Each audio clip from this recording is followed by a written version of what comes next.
In 1696, there was a severe drought in the kingdom of Kandy, and the king was stressed, and people were starving. They had no food, no water. The king called many religious leaders and asked them to conduct prayer services asking for rain, but nothing worked. Then the king came to know a holy and saintly priest, and he approached this priest and said, "Would you please pray to your God and obtain rain for the kingdom?" This humble priest is Father Joseph Vaz. Father Joseph Vaz erected an altar and a cross, and he began to pray. And there was rain. They received abundant rain. Whole place was covered with water, except the place where Joseph was praying. This miraculous rainfall won the trust of the king, and Father Joseph became famous, and he was given permission to reach out to abandoned Catholics, to minister to them, to help them, to listen to them. Dear friends, today we are celebrating the feast of Saint Joseph Vaz, the Apostle of Sri Lanka. Born in Goa, moved by the plight of the Catholics that time, when he arrived on the shores of Sri Lanka, Catholics were down. They were abandoned, persecuted by the Dutch. They were scattered. They were living in misery. No one came to their aid for many, many years. They had no priest, no church, no sacraments. Father Joseph Vaz disguised himself as a beggar and went from house to house searching for Catholics, and he strengthened their hearts. He lifted up their souls, and he gave them a new hope to those Catholics who were abandoned, scattered, broken, and he became a source of hope to these Catholics. How beautiful on the mountains of the feet of Saint Joseph Vaz, who brought good news of hope, peace, and salvation. This is what we heard in the first reading. The Israelites had a similar tough experience in their life. They were sent into Babylonian exile. They were without a priest, church, no rituals. The temple was destroyed by Babylonians, the center of their faith. They were without any aid. They felt God has abandoned them, forsaken them, deserted them. They felt no one was with them.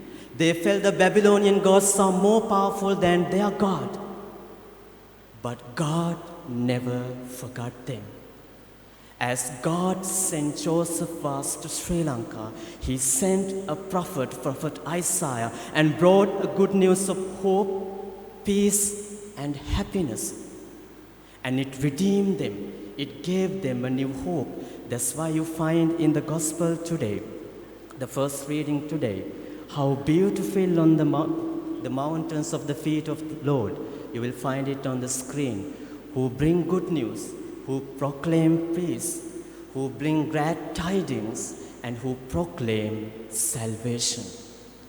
Dear friends, like the Israelites in the Babylonian exile, like the people in Joseph Vaz's time, many of us are here down in many ways. We feel we have been abandoned by God.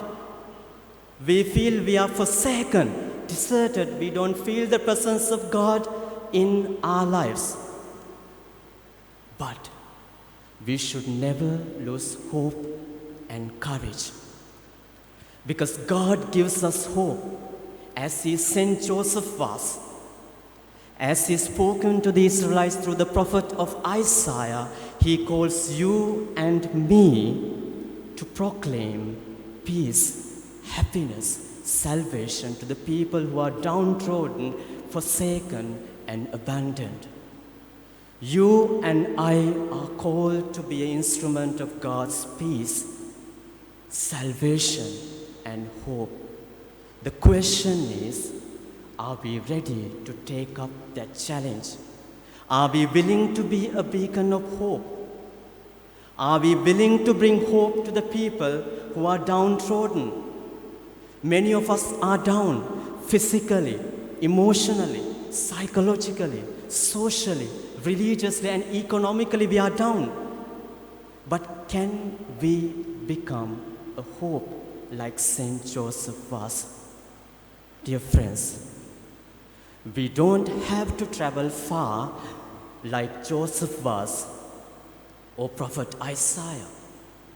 We can look into our own families. We can look in our next door. There are people who are down in many ways.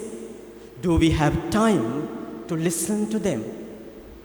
Can you become a source of hope, happiness, and salvation to these people? This is what God is calling you and me. God is calling you and me to become an instrument of God's peace, salvation, and happiness. Are we ready for that? When we can partake in that mission, when we can become hope, we can be hopeful and we can give hope and peace and salvation to everyone. As the prophet Isaiah said in the first reading, we can proudly own these words in our hearts. How beautiful on the mountains are the feet, the one who brings good news, who proclaim peace, who bring glad tidings, who bring salvation. May Saint Joseph was intercede for us. May Saint Joseph was be our inspiration and our model to be a beacon of hope, to bring salvation, to bring happiness and joy to the people whom we meet in our daily life.